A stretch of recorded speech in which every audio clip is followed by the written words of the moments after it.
अस्सलाम वालेकुम dear students, myself doctor Zahid Nazir. Dear students, पिछले लेक्चर में हमने बैक्टीरिया को क्लासीफाई किया था on the basis of nutrition. Up to nutrition हमने चैप्टर 6 को डिस्कस किया था। जब हम बात करते हैं डाइवर्सिटी की, तो याद रखिएगा on the basis of different characters, taxonomist different categories में क्लासीफाई करते हैं बैक्टीरिया को। जिस तरह बायोडाइवर्सिटी वाइज देखा जाए तो हम बैक्टीरिया को दो ग्रुप में यहाँ डिवाइड कर रहे होते हैं, that is the eubacteria as well as archaeobacteria. दो ग्रुप में बैक्टीरिया को क्लासीफाई किया गया है, आर्चियोबैक्टर्स, एंड इन्हें हम नाम देते हैं एंशिएंट बैक्टीरिया। और याद रखिएगा ये वो बैक्टीरिया हैं जो हार्श प्लेसेस पर पाए जाते हैं, जो हार्श कंडीशन में पाए जाते हैं। वो बैक्टीरिया जो कि हार्श कंडीशन में, फॉर एग्जांपल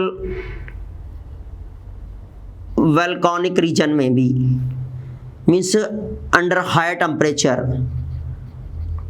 टेम्परेचर पर भी सरवाइव करते हैं, as well as high salinity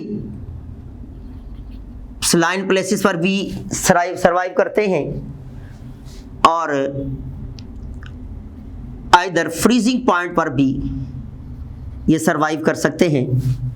इन्हें एंशिएंट बैक्टीरिया इसलिए कहा जाता है कि जो फर्स्ट लाइफ है, अकॉर्डिंग टू दी एवोल्यूशन देखा जाए तो फर्स्ट लाइफ आर्चियोबैक्टर्स जो कि बहुत ज़्यादा हार्श कंडीशन पर पाए जाते हैं, और यू बैक्टीरिया से अगर कंपेयर किया जाए तो इनकी सेल वॉल के अंदर दे हैव नो पेप्टाइडोग्लाइकेन,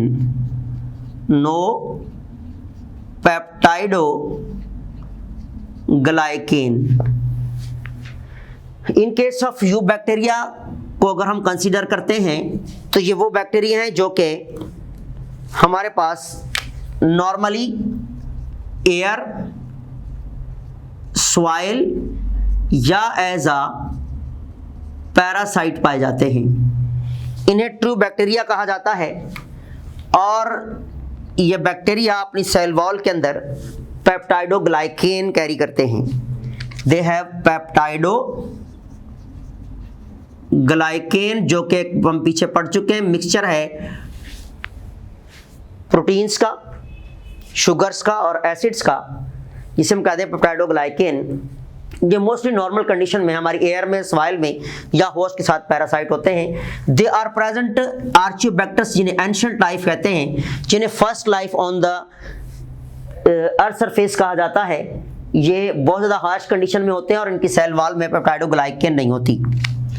इसी तरह on the basis of the nature of the cell wall, gram positive bacteria भी और ग्राम नेगेटिव बैक्टीरिया में भी क्लासीफाई किया गया है, जो कि हमारे पास thick cell walled bacteria and thin walled bacteria कहा जाता है, जिन्हें कुछ जिस तरह पॉजिटिव बैक्टीरिया जो होते हैं that is antibiotic, can be treated by the antibiotic, and negative with thick cell wall they cannot be treated by the antibiotics and they are antibiotic resistant. इस तरह डिफरेंट जो है वो साइंटिस्टों ने डिफरेंट ग्रुप्स में रखा है, लेकिन on the basis of flagella की बेस पर भी क्लासीफाई किया जाता है बैक्टीरिया को इनटू डिफरेंट ग्रुप्स। तो फ्लैजिला की बेस पर अगर देखा जाए तो कैटेगराइज किया जाता है atrichous,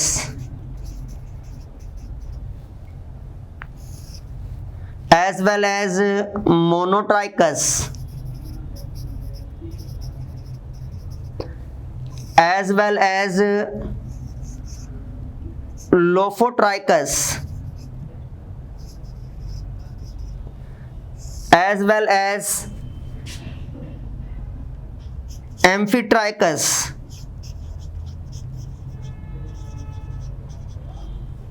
as well as Peritrichus.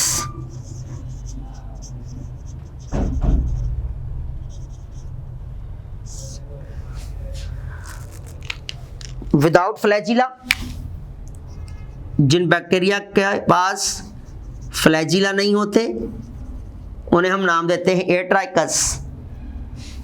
With single flagella, अब ए फ्लैजिला में कोकाई कॉमन एग्जाम्पल है, सिंगल फ्लैजिला में only with one flagella,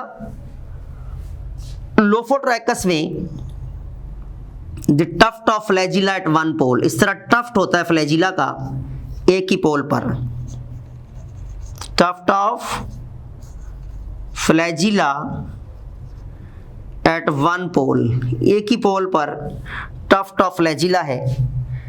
amphi में tuft of flagella at both poles, दोनों पोल्स पर क्या मौजूद होता है, याद रखिएगा टफ्ट ऑफ फ्लैजिला मीन्स दोनों पोल्स पर होंगे, इस तरह टफ्ट ऑफ फ्लैजिला। इसी तरह पेरिट्रैकस में flagella around the whole surface of bacterial cell, bacterial cell की होल सरफेस पर जब फ्लैजिला है तो इसे हम नाम देते हैं पेरिट्राइकस। तो ये भी यहाँ से भी आपके लोफोट्राइकस और एम्फीट्राइकस दोनों पे आपके एंट्री टेस्ट में क्वेश्चन आया जा चुका है। तो आपने याद रखना है on the basis of flagella, जिनके पास फ्लैजिला नहीं होते वो एट्राइकस, जिनके पास एक फ्लैजिला है मोनोट्राइकस, जिनके पास टफ्ट ऑफ फ्लैजिला एक पोल पर है that is called as lophotrichous, और जिनके पास दोनों जो है वो पोल्स पर टफ्ट ऑफ फ्लैजिला हैं they are called as the amphitrichous and peritrichous में याद रखिएगा ऑल अराउंड सेल होते हैं फ्लैजिला में, all around the bacterial cell flagella हैं तो that is called as peritrichous. तो ये हम on the basis of flagella classify करते हैं, किसे, the diversity wise flagella wise bacteria को क्लासिफाई किया जाता है। अब अगर हम देखें on the basis of the respiration, या हम बात करते हैं रेस्पिरेशन इन बैक्टीरिया, तो याद रखिएगा रेस्पिरेशन वाइज रेशन इन बैक्टीरिया, तो बेटा न्यूट्रिशन हम डिस्कस कर चुके हैं, अब हम डिस्कस करेंगे रेस्पिरेशन इन बैक्टीरिया। तो रेस्पिरेशन एक ऑक्सीडेशन प्रोसेस है, क्या है, इट इज अ ऑक्सीडेशन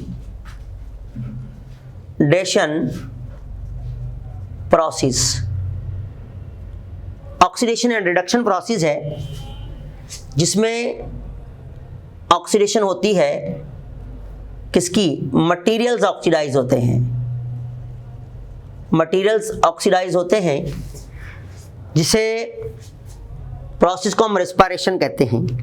अब बैक्टीरिया को दो ग्रुप्स में रखा गया है on the basis of use of oxygen as well as or without use of oxygen. तो रेस्पिरेशन वाइज अगर हम देखें तो बैक्टीरिया को हम क्लासिफाई करते हैं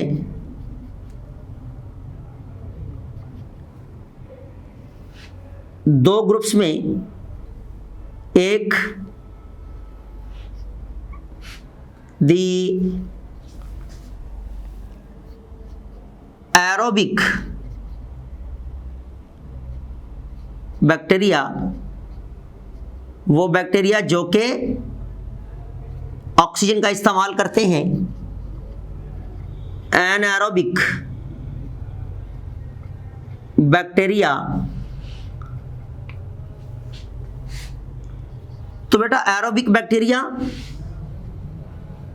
जो कि ऑक्सीजन का इस्तेमाल करते हैं, they use oxygen for their respiration, use oxygen, no use O2 and respiration. अब जब हम बात करते हैं एनारोबिक की, तो या एरोबिक बैक्टीरिया की, तो इसे फिर सब डिवाइड किया जाता है ऑक्सीजन यूजिंग बैक्टीरिया को एक ऑब्लिगेट एरोब्स, दूसरा the facultative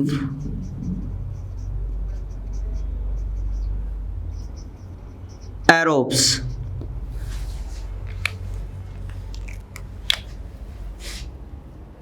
can only survive, वो बैक्टीरिया जो कि सिर्फ और सिर्फ ऑक्सीजन की मौजूदगी में सर्वाइव कर सकते हैं।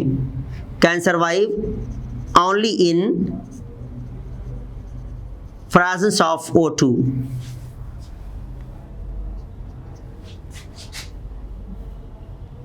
with or without O2, with or without O2, जो कि ऑक्सीजन मिल जाए तब भी ठीक, ना मिले तब भी ठीक, सर्वाइव कर जाएंगे। तो इसी तरह माइक्रो एरोफिलस बैक्टीरिया, माइक्रो एरोफिलस जो कि use small amount of oxygen, use minute amount of oxygen. Okay, anaerobic में वो बैक्टीरिया जो ऑक्सीजन का इस्तेमाल नहीं करते, शॉर्ट सी बात है, they are also divided into two groups, obligate anaerobes and facultative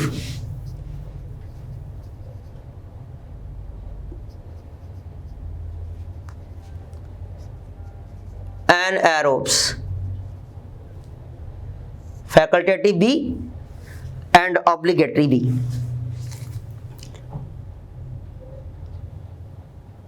die in presence of O2, oxygen की मौजूदगी में किल हो जाते हैं, डाई हो जाते हैं, उनको कहते हैं। अगर ऑक्सीजन मिल जाए तो एनारोबिक बैक्टीरिया सर्वाइव नहीं करेंगे। एंड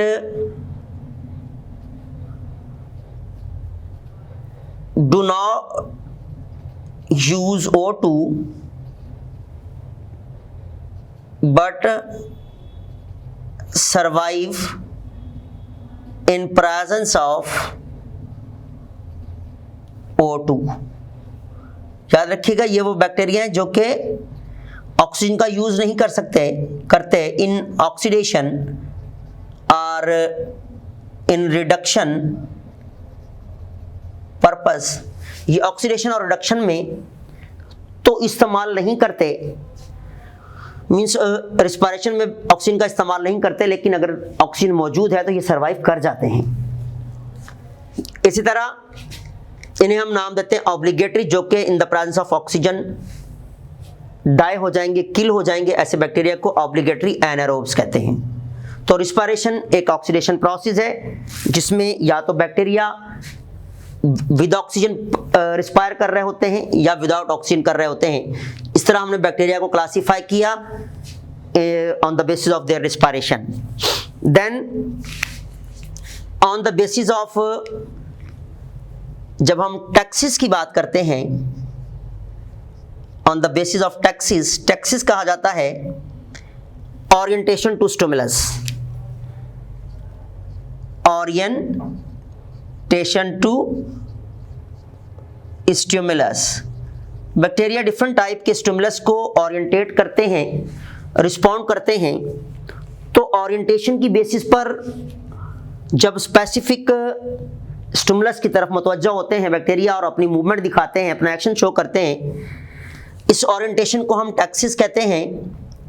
और बैक्टीरिया को क्लासिफाई किया गया है डिफरेंट टाइप्स में, जिसमें हमारे पास दी फोटो टैक्टिक, मीन्स इसमें क्या होता है, स्टिमुलस या टैक्सिस जो है दैट इज लाइट। ओके, इसी तरह क्लासिफाई किया गया है बैक्टीरिया को ऑन द बेसिस ऑफ, अब लाइट स्टिमुलस है, देन कीमोटैक्टिक। अब इसमें स्टिमुलस क्या होगा, कोई भी केमिकल। इसी तरह दी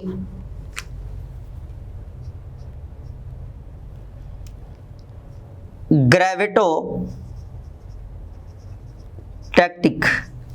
अब इसमें स्टिमुलस होता है ग्रेविटी।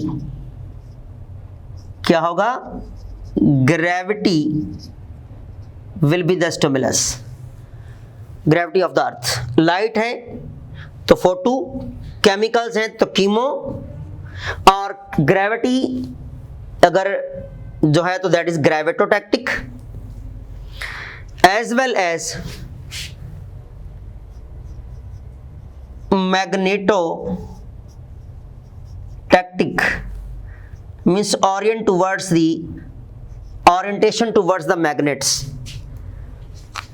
अब इसमें जो ओरिएंटेशन होगी, जो स्टिमुलस होगा दैट इज द मेटल्स, और we can say that magnets. इसी तरह ओरिएंटेशन की बेसिस पर हम क्लासिफाई करते हैं बैक्टीरिया को। अगर वाटर है तो हाइड्रोटैक्टिक बैक्टीरिया, मेटल्स हैं, मैग्नेट्स हैं तो मैग्नेटोटैक्टिक, ग्रेविटी है तो ग्रेविटोटैक्टिक, केमिकल्स हैं तो कीमोटैक्टिक, लाइट है तो फोटोटैक्टिक। इस तरह टैक्सिस की बेसिस पर भी हम बैक्टीरिया को क्लासिफाई करते हैं। Then growth in case of bacteria. अब जब हम बात करते हैं ग्रोथ ऑफ बैक्टीरिया की, तो याद रखिएगा हम बैक्टीरिया को on the basis of growth भी क्लासिफाई करते हैं इनटू डिफरेंट ग्रुप्स।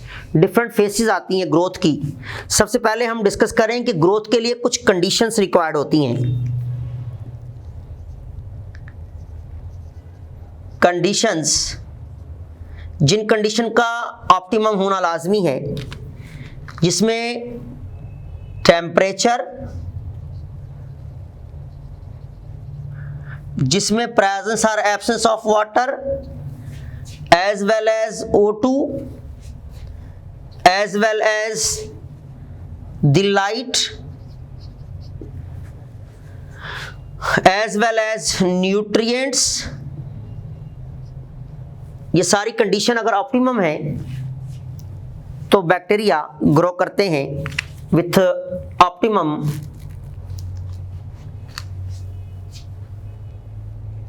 जिसमें नंबर 1 है, जब हम क्लासिफाई करते हैं तो that is lag phase first, then second the log phase, and then the third that is the stationary phase, then fourth the death or decline phase, death or decline phase। तो बेटा lag phase में इसे प्रीपरेटरी phase कहते हैं। इसमें bacteria जो है अपने आप को प्रिपेयर करते हैं फॉर ग्रोथ।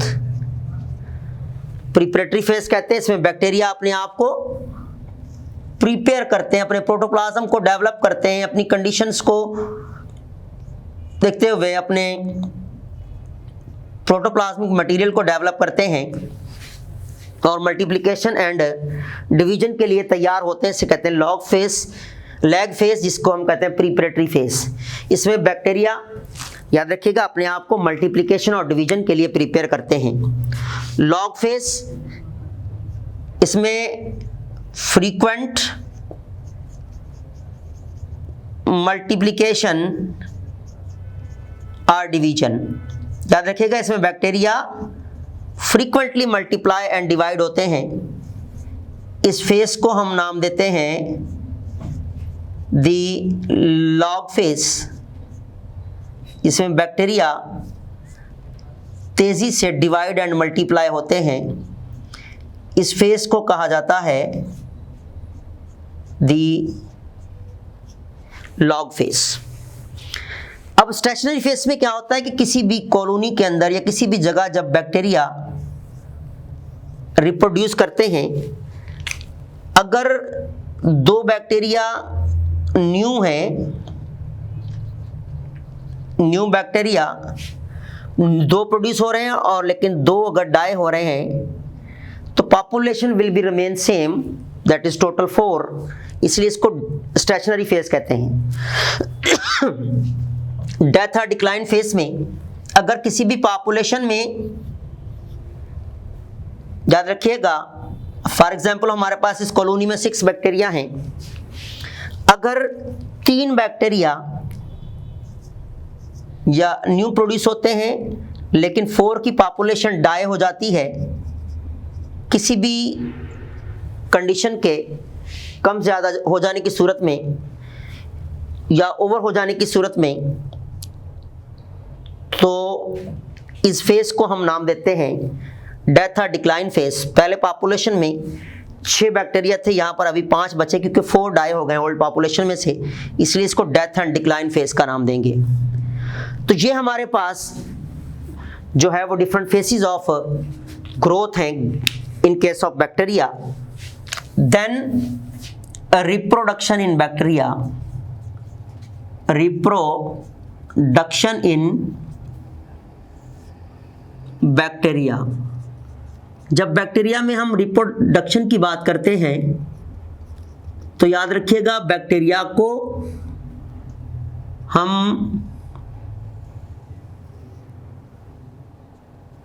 क्लासिफाई करते हैं on the basis of reproduction. Different types की रिप्रोडक्शन है बैक्टीरिया में, लेकिन एसेक्सुअल डिफरेंट मेथड्स होते हैं, but sexual reproduction is totally absent. Bacteria prokaryote है और सेक्सुअल रिप्रोडक्शन क्या होगी? Absent.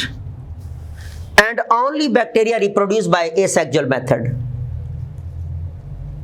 Only reproduce by asexual methods. और asexual मेथड डिफरेंट हैं जिस बेस पर, जिसमें binary fission, number 2 endospore formation, number 3 दी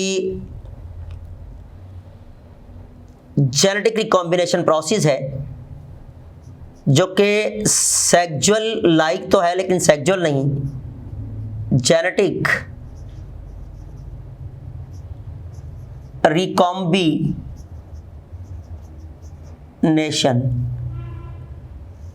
तो हम बैक्टीरिया को जब रिप्रोडक्शन वाइज देख रहे हैं तो binary fission, sorry fission word है यहां, बाइनरी फिशन, एंडोस्पोर फॉर्मेशन, ठीक है, as well as the genetic recombination. सबसे पहले हम देखेंगे क्या बैक्टीरिया में बाइनरी फिशन का प्रोसेस कैसे होता है। बाइनरी फिशन, बेटा इसमें एक बैक्टीरिया 2 बैक्टीरिया में डिवाइड होता है। सबसे पहले रेप्लिकेशन होती है ऑफ जीनोम, और we can say that genetic material. सबसे पहले रेप्लिकेशन होगी और रेप्लिकेशन ऑफ जीनोम। अब एक बैक्टीरिया सबसे पहले अपने जीनोम को रेप्लिकेट करेगा, फिर मीजोजोम्स लाइन अप होते हैं line up in the cytoplasm like this. Replication हो गई, इस तरह मीजोजोम लाइन अप हो जाते हैं। जब मीजोजोम्स कॉन्ट्रैक्ट होते हैं तो जो मेम्ब्रेन्स होती हैं दे विल मूव्स इन, और इसी तरह स्ट्रॉन्ग कॉन्ट्रैक्शन के साथ एक बैक्टीरिया दो न्यू बैक्टीरिया में चेंज हो जाता है।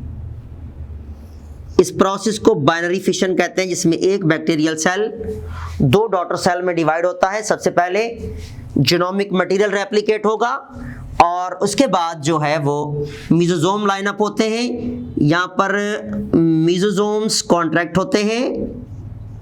हमने पढ़ा था मीजोजोम सेल डिवीजन में रोल कर रहे हैं, तो इस तरह रोल करते हैं।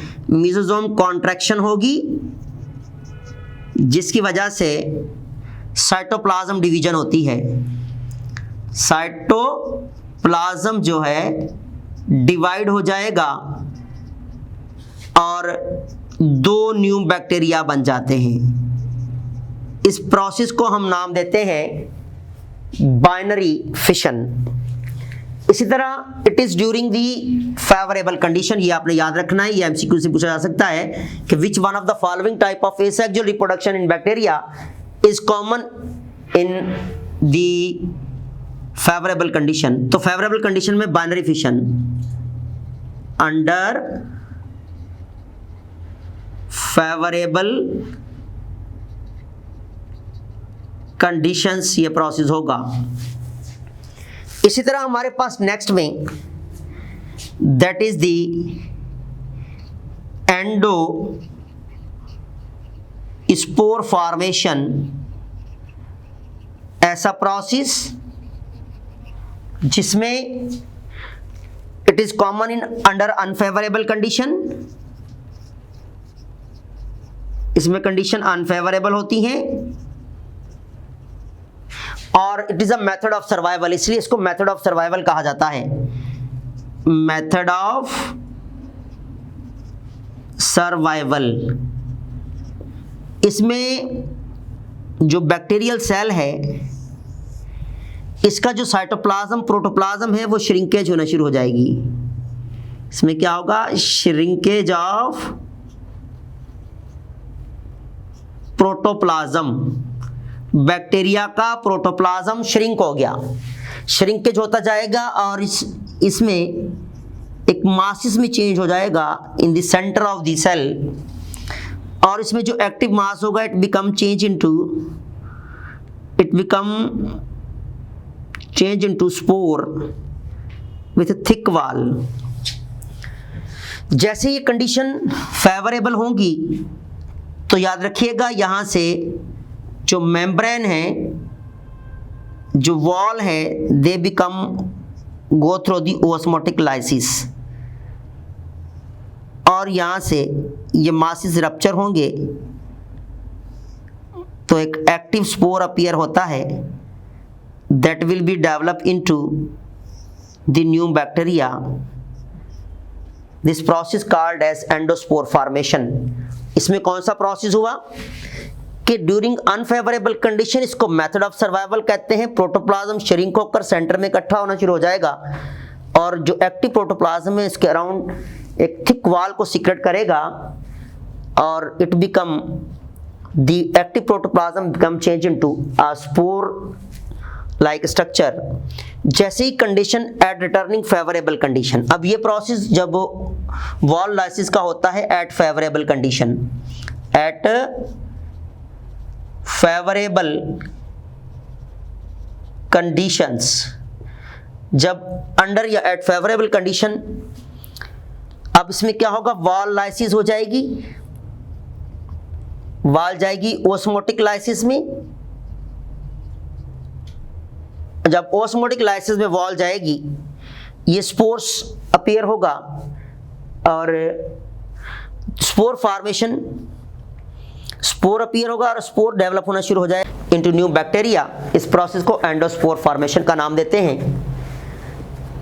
Then the genetic recombination process. The next one is genetic recombination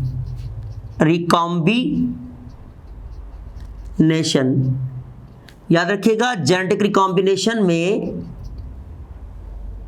it is a exchange of genetic material between one bacterium to other bacterium by different method, that is called genetic recombination.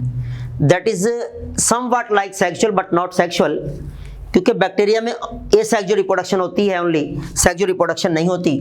तो इस जो genetic एक्सचेंजमेंट process है, इसको हम bacteria में 3 types में divide करते हैं। एक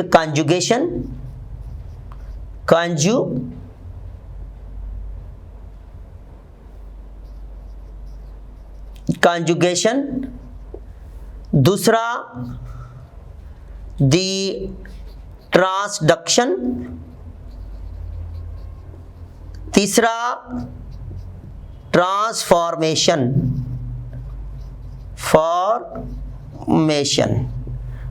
तो 3 टाइप्स हैं जेनेटिक रिकॉम्बिनेशन की, जिसमें बैक्टीरिया जेनेटिक मटेरियल एक्सचेंज करते हैं।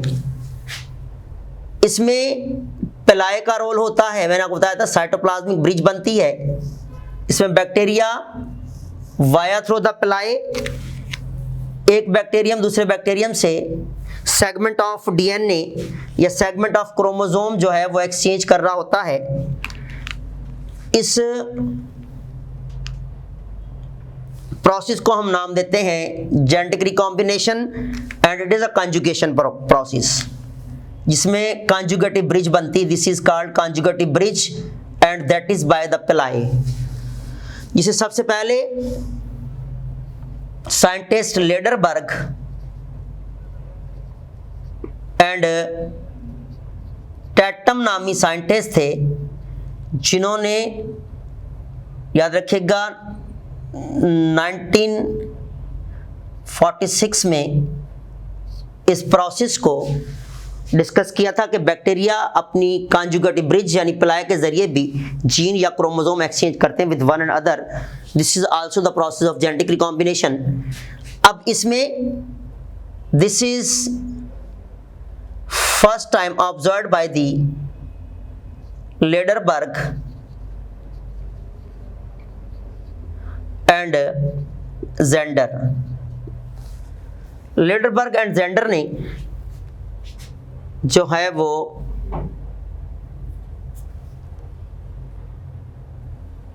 (1952) में इस प्रोसेस को ऑब्जर्व किया। इसमें थर्ड पार्टी बैक्टीरियोफेज इन्वॉल्व होता है। बैक्टीरियोफेज, ये हमने लाइटिक साइकिल पढ़ा था कि बैक्टीरियोफेज वायरस जो है ये अपना जीनोम इंसर्ट करता है, बहुत सारी कॉपीज बनती हैं, बहुत सारी फेजेस बनती हैं into the bacterial E coli cells, then cell lysis होता है। तो ये phages as a new bacteriophage appear होती हैं। तो इसमें देखें, जब ये एक बैक्टीरिया में जाएगा, उसके न्यूक्लिक एसिड को इस्तेमाल करते हुए अपनी नई जीनोम, नई कॉपीज बनाएगा, नई फेजेस बनाएगा, तो इट मींस प्रीवियस वाले ये जो बैक्टीरिया है, इसका जीनोम भी वायरल जीनोम के अंदर एडेड है। इसमें जो थर्ड पार्टी इन्वॉल्व हो रही है दैट इज दी बैक्टीरियोफेज। अब इस थर्ड पार्टी जो है बैक्टीरियोफेज, इसमें जो है वो बैक्टीरियल जीनोम को इंजेस्ट किया। जब ये नेक्स्ट बैक्टीरिया को इन्फेक्ट करेगा तो प्रीवियस बैक्टीरिया का जो जीनोम है वो इसके जीनोम के अंदर उसके न्यूक्लिक एसिड, उसके न्यूक्लियोटाइड मौजूद हैं, तो ये नेक्स्ट बैक्टीरिया में ऐड कर देंगे। इस प्रोसेस को ट्रांसडक्शन कहते हैं। इसी तरह हमारे पास फ्रेड ग्रिफ्थ नामी साइंटिस्ट ने 1928 में ट्रांसफॉर्मेशन का प्रोसेस डिस्कस किया था, जिसमें किसी भी कॉलोनी ऑफ बैक्टीरिया के अंदर, जिसमें एनवायरमेंटल फैक्टर इन्वॉल्व होते हैं, एनवायरमेंटल फैक्टर्स। तो बेटा याद रखिएगा, एनवायरमेंटल फैक्टर जो है इन्वॉल्व होते हैं किसमें, इन दी ट्रांसफॉर्मेशन प्रोसेस में। इसमें जो डायड बैक्टीरिया होते हैं और ये अलाइव बैक्टीरिया हैं, जब अलाइव बैक्टीरिया डायड बैक्टीरिया को फैगोसाइटोसिस में लेकर जाएंगे, किसमें, फैगोसाइटोसिस। याद रखिएगा, अलाइव बैक्टीरिया डायड बैक्टीरिया को एनगल्फ करते हैं, खाते हैं। तो शॉर्ट सी बात है, या जिस सॉइल के अंदर मिक्स हो गया डायड बैक्टीरिया और सॉइल के अंदर अलाइव बैक्टीरिया भी मौजूद हैं, तो जब ये मटेरियल्स को यूज करेंगे या फैगोसाइटोसिस में लेकर जाएंगे, तो जो वो डायड बैक्टीरिया का न्यूक्लियोटाइड्स भी ऐड होते हैं इनटू द अलाइव बैक्टीरिया।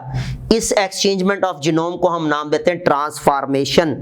क्या नाम देते हैं, ट्रांसफॉर्मेशन। जो फ्रेड ग्रिफ्थ ने 1928 में ये प्रोसेस जो है एक्सपेरिमेंटली देखा, या इसे ऑब्जर्व किया, या इसे एक्सप्लेन किया था लेडरबर्ग एंड जेंडर ने। ट्रांसडक्शन, जिसमें थर्ड पार्टी जो इस्तेमाल हुई, दैट इज द बैक्टीरियोफेज, जिसमें हमने लाइटिक साइकिल डिस्कस किया था। सेम प्रोसेस में होता है कि प्रीवियस बैक्टीरिया का जीनोम न्यू फेजेस में जाता है, और जब न्यू फेजेस अदर बैक्टीरिया को डिस्ट्रॉय करती हैं, तो नया जो है वो बैक्टीरिया के अंदर जीन ट्रांसफर होते हैं पीछे वाले बैक्टीरिया के, या प्रीवियस बैक्टीरिया के, या पेरेंटल बैक्टीरिया के। इसमें वाया थ्रू द पिलाई एक बैक्टीरिया दूसरे बैक्टीरिया से अपने जीनोम को एक्सचेंज करता है। इस एक कॉन्जुगेटिव ब्रिज कहते हैं। इस प्रोसेस को कॉन्जुगेशन कहा जाता है, जो कि बैक्टीरिया ही में कॉमन है। ये जेनेटिक रिकॉम्बिनेशन प्रोसेस थे, 3 डिफरेंट टाइप के जो बैक्टीरिया में कॉमन है। इन द नेक्स्ट लेक्चर इंशाल्लाह we will discuss about the cyanobacteria. Thanks.